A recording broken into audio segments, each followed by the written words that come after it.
bom dia, bom dia. Eu queria muito ter acordado mais cedo, só que essa noite eu tive muita dificuldade pra dormir.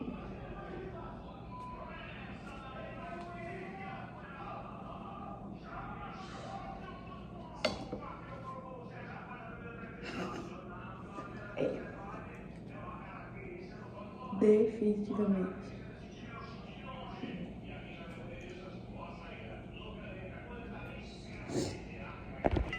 Eu não costumo usar nunca touca, entendeu? Mas eu vi um vídeo que dormir com o cabelo médio a grande e o cabelo tiver muita treta com o travesseiro não faz bem para as pontas do cabelo. Falei, vou tentar dormir com touca de cetim, entendeu? Já lavei o meu rosto evangélico. Agora eu vou passar um protetor solar pra viver esse dia. Eu vou cozinhar pro almoço. Minha mãe já deixou quase tudo pronto. Ficou pra mim só a salada e a carne. Então, bem tranquilo de fazer. Depois eu preciso dar uma geral pesada no meu quarto, porque ele não parece estar tão sujo, mas precisa muito de uma limpeza mais profunda. E eu vou fazer isso hoje, depois do almoço, em nome de Jesus. Eu queria arrumar meu guarda-roupa também, mas eu vou deixar pra arrumar no final de semana. Acredito que sábado seja possível, porque eu preciso de um grande tempo. E é isso, né? Domingo vou tentar, a partir desse ano, estabelecer a meta de que domingo, tirando o terceiro domingo do mês, que é culto com a mocidade, e aí não tem jeito, eu vou precisar estar correndo, mas nos domingos vai ser o dia do meu descanso. Então, dia de continuar lendo um bom livro, de pintar, enfim, fazer coisas que eu gosto, que eu me sinto bem fazendo e que são hobbies, já tá tudo certo. É isso.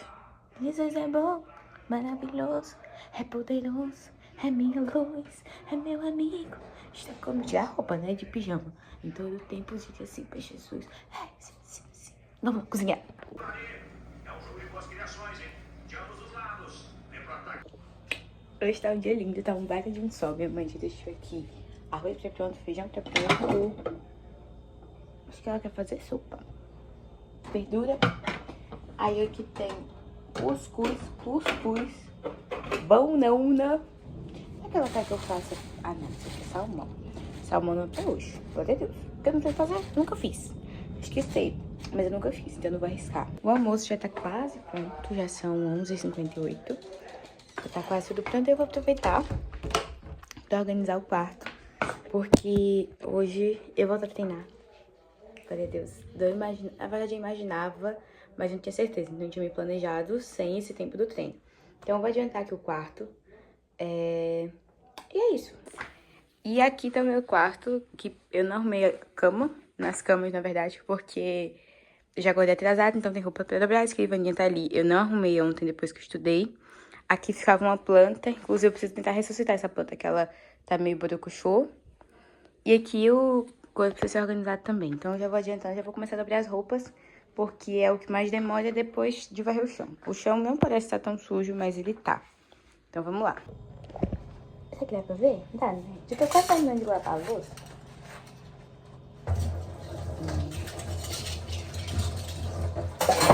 Agora já são quase 2 da tarde, já almocei, já lavei a louça, ainda não estudei.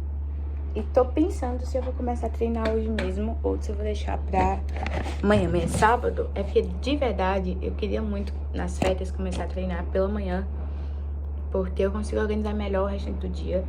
Mas eu vou tentar ir hoje. Mas se não, eu deixo pra ir amanhã mesmo, porque já é no horário que os meus pais vão, que é pela manhã, e aí eu já iria com eles e aproveitaria. Vou arrumar o quarto agora são 2h21, acredito. Eu tava vendo uns vídeos no YouTube e achei um de biologia que eu achei muito interessante. Não costumo ver vídeos assim relacionados à biologia, mas esse aqui eu gostei muito. Então eu vou deixar tudo certinho aqui no computador já, porque ele demora um pouco pra abrir. E depois eu vou arrumar o quarto já. A cozinha tá pronta para a glória do Senhor Jesus. E é isso. O almocinho hoje foi top. O ano de 2025 ele foi desafiador em algum sentido pra mim, porque ele exigiu muito de uma sabedoria que eu ainda não tinha aprendido. Como é que eu posso explicar? Uma vez, Deus usou uma pessoa e falou que tinha me entregado um novo dom. E esse dom era a sabedoria. E aí eu pensando, eu me achava uma pessoa muito sábia, assim, especialmente pela idade. Tem escolhas que eu fiz que eu acredito que foram sábias, e eu vou chegar lá já já. Então, eu já me achava uma menina sábia, assim, em determinado sentido, sabe? E aí, quando eu recebi esse, tem outras muitas coisas lindas que Deus usou esse irmão pra falar, e eu não, de fato, não era algo que eu sentia a possibilidade, mas não era uma certeza. Inclusive, eu vi assim, para. Enfim. E aí, eu pensei, né? Bom, já que eu ainda não tenho esse dom específico, né? Tendo a sabedoria como um estilo de vida, como uma virtude, agora eu tenho dom, então vai ser muito mais fácil, colocamos assim. Na verdade, não.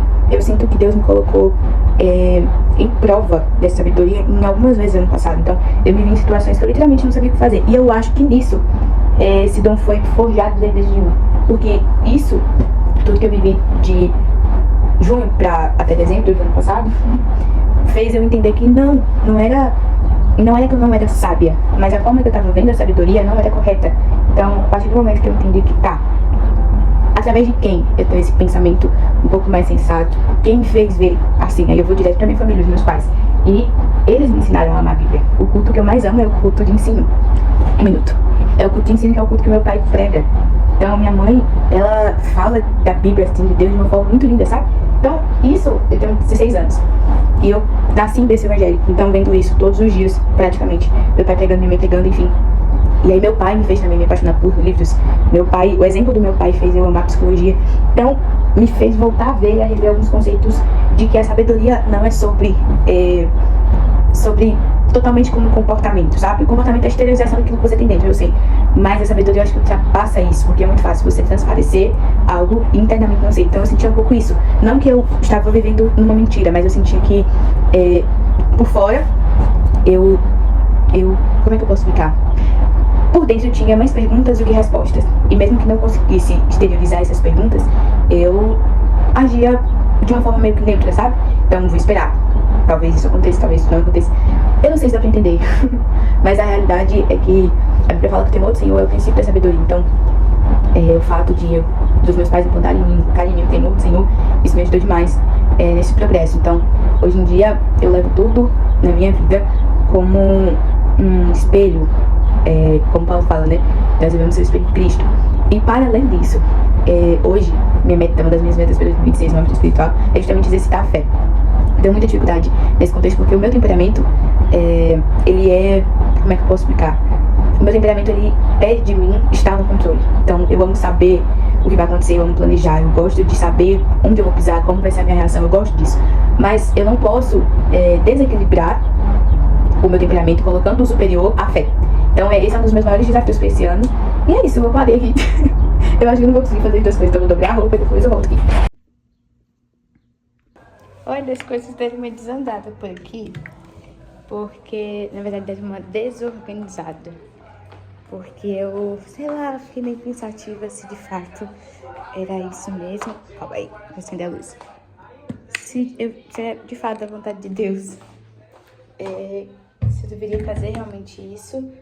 E cheguei à conclusão que sim, então vou continuar, mas todo o restante do meu dia, depois das 2 e alguma coisa da tarde, não foram gravados, então eu fui comprar um presente pra uma pessoa muito especial junto com meu pai. Aí ajudei minha mãe a arrumar algumas coisas. Minha mãe lavou meu cabelo, eu trancei o meu cabelo, inclusive tem até um soltando aqui. Não estudei ainda, vou estudar agora. Finalizei o quarto. Enfim, aconteceu muita coisa. Olha que bonitinha, tá? Essa sobrinha ali, uma querida. Aconteceu muita coisa. E aí eu fiquei pensando, é porque eu tirei o Instagram por um tempo, compreendendo que Deus me quer um pouco mais perto, um pouco mais íntimo. Então eu pensei, será que de fato é isso que Deus quer? Ou Ele quer que eu não comece, né? Enfim. Mas eu compreendi que eu acho que Deus quer que sim, que eu continue.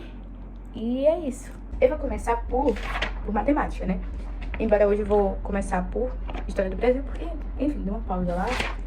Olha, vai ficar reverso de novo. Vou tentar mudar a edição, mas sabe por que eu não mudei? Porque eu pensei, umas imagens vão ficar desse lado. Aí outras imagens desse lado já fica estranho. Aí deixei tudo no inverso mesmo. Aí vamos lá.